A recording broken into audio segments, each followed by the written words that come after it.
Welcome to Taiwan Brief, a deeper dive into issues impacting Taiwan. I'm Donovan Smith in Taichung, Taiwan. All right, today's program is partially based on a Taiwan news article, Hou Yu-ih's manifesto and the future of Taiwan politics. Now, in recent years, the KMT has shifted to overheated accusations and highly divisive commentary. For example, accusing the Tsai administration of being a dictatorship that is imposing a green terror, while the DPP is also guilty of partisan attacks and below-the-belt accusations.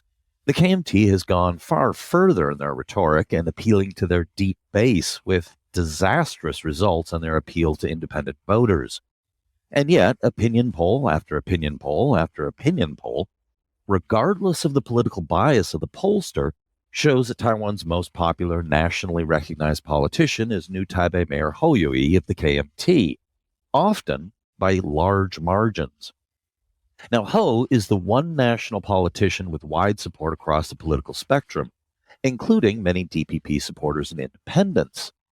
As a little historical note here, he was actually approached in the early 2000s under Chen Shui-bian by the DPP to try and recruit him.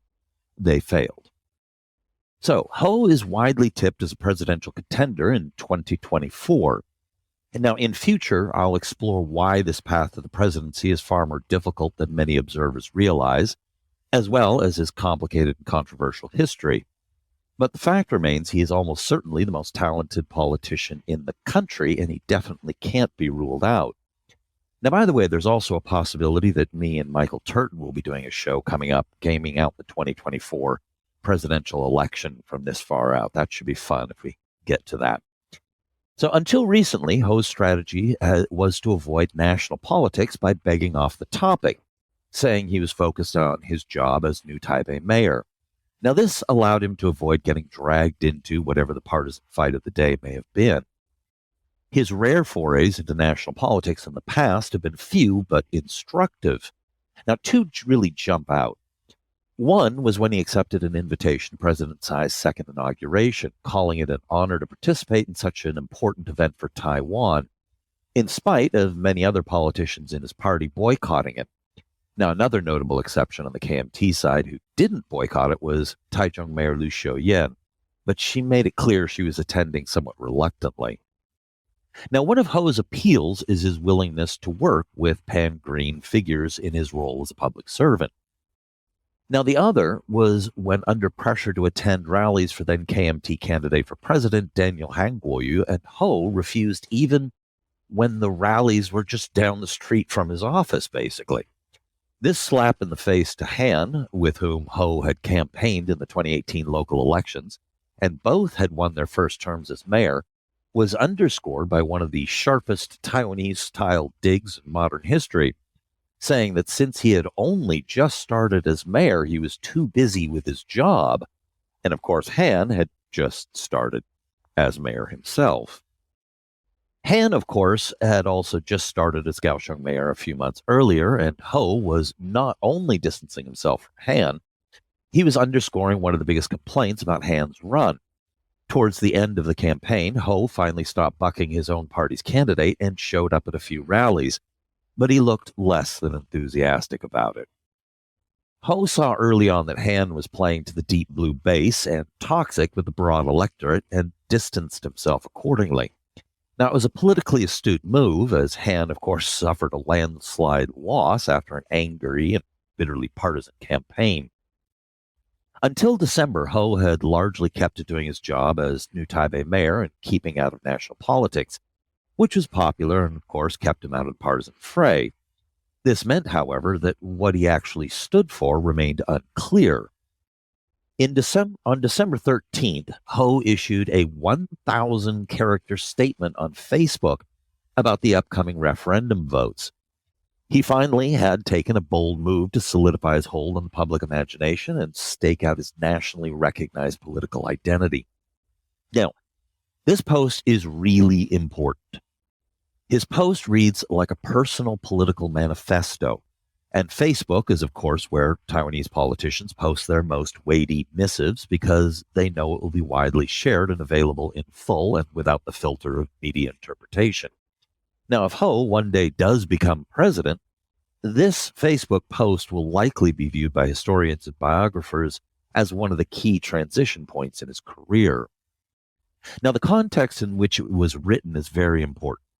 Both the pan-blue and pan-green camps are in the middle of a highly partisan battle to get voters to their side with their party line on all four of the referendum items. His own party was growing increasingly angry with Hou for not campaigning with the party or showing any support for the party line. Hou had in past already rejected one of the referendum items on the KMT-supported restarting construction of the fourth nuclear power plant, and only showed support for the KMT-initiated referendum on banning of pork containing ractopamine. So while he addresses the issue of the referendums, he's really commenting on the highly partisan nature of Taiwan's politics in general. So let's take a look at some of its elements and follow up with some analysis on this. And this is why it may be transformative in the long run and where it might not be. So here is how Hou, a KMT politician under intense pressure from his party to toe the line, kicks off his post entitled, "My Viewpoint on the Referendums." This is all, by the way, my translation.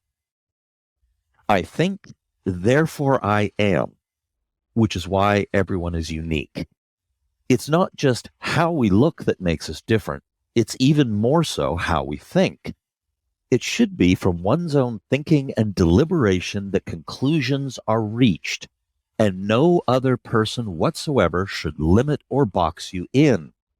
This is mutual respect, and even more so the expression of free will." Okay, so right off the bat, he's basically saying, think for yourself and ignore the party line. So he continues by pointing out that in the last 10 years or so, people have been rejecting traditional force-fed education, to use the term he used, with an emphasis on rote learning of answers to exam questions by regurgitating what teachers told them. He adds that some adults who grow up this way and are now parents are putting a lot of effort to try and convince the young they are wrong, and then questions why those adults want youth to follow a backwards-looking road. Okay, so this is obviously a nice pitch there to younger voters. He's saying that you guys are basically right, and older people who are trying to tell you to not think your own way are wrong, which is very interesting. He goes on. "Originally, across the board, it was from professionalism, rationality, and science that everyone could engage in good debate. And after cold deliberation and respect for people's various opinions, referendum choices were made. Only just recently, this became, by political parties, being force-fed, locked-in answers. Can't we have our own positions? Ouch. Originally, it was supposed to be each referendum topic would be discussed individually. How did this become wrong? With friends and enemies acting like it is an election, opposing, clashing. Isn't everyone tired of this?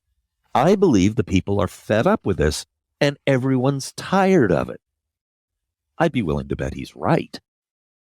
So, after describing a bit about the actual law governing referendums in the Constitution and what it means, he then proceeds with, quote, "Regardless of whether you are in opposition or in the governing party, opinion leaders have a responsibility to, on behalf of the people, clearly enunciate the pros and cons. Those with governing authority have an even greater responsibility to resolve future problems and not to tell us to choose an O or an X," meaning how you mark the ballot. He goes on to describe how he, like so many others when he was young, drifted north alone in search of a better life, and goes on to comment how people are generally looking for things to get better, whether in life or through their political parties. He then states, "The last thing Taiwan needs is the fighting back and forth.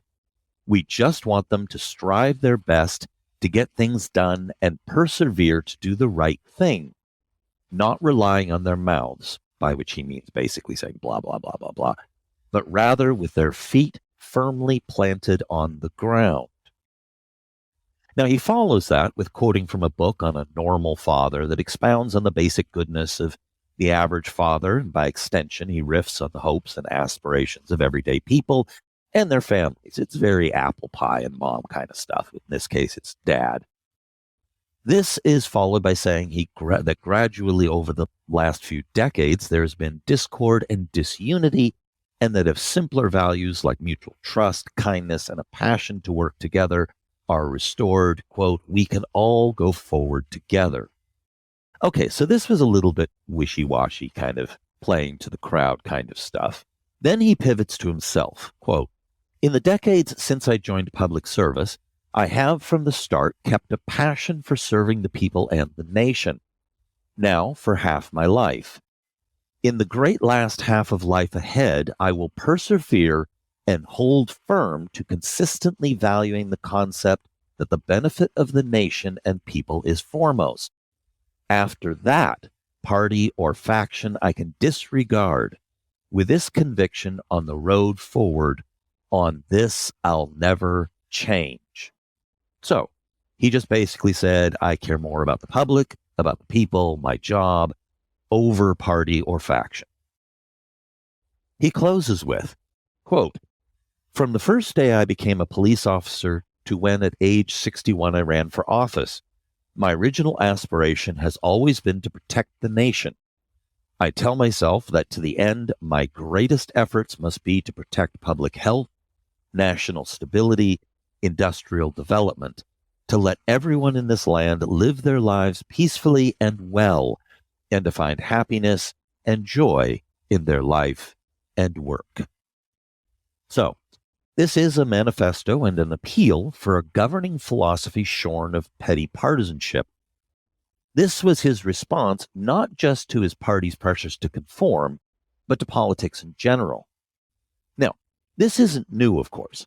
Much of this is what propelled then independent candidate Ko Wen-je, the current Taiwan People's Party chair, to be elected mayor of Taipei in 2014.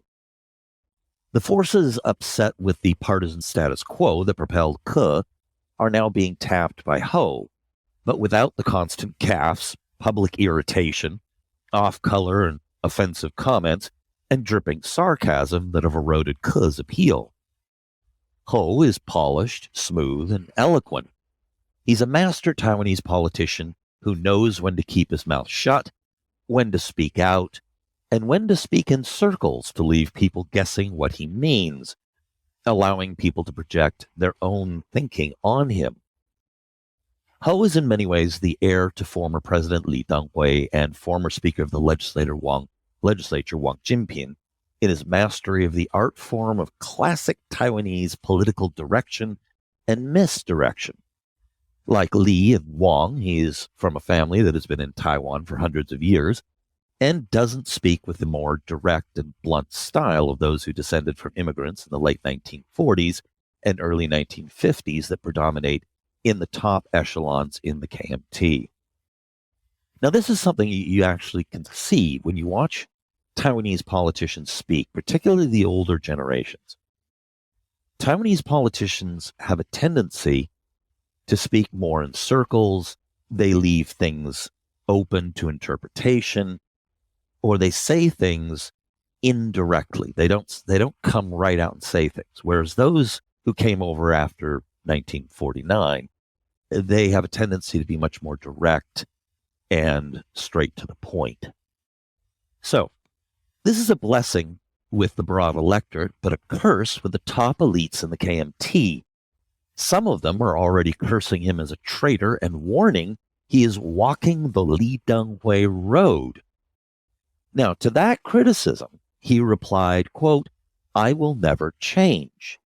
Notice he's quoting from his own manifesto on Facebook there. Though he has now made many, many enemies in his own party, among those who consider Lee's moves to democratize and localize Taiwan traitorous, Hou is also no doubt well aware that in polling, Taiwanese rank Lee as the best president in the nation's history. So, in the future, by the way, I will explain why his road to the presidency is if that is indeed his plan, and it looks like it is littered with challenges and problems that will be very difficult to overcome in spite of his popularity and obvious political skill. I think it's going to be an interesting show, so stay tuned for that. All right, this has been today's program. I hope you found it interesting. Definitely keep an eye on Hou Yu-ih. He's really the guy to watch right now. All right, tune in next time. I've been your host, Donovan Smith. Your host, Donovan Smith. Your host, Donovan. This has been brought to you by the Taiwan Report. For more content like this, become our patron at report.tw.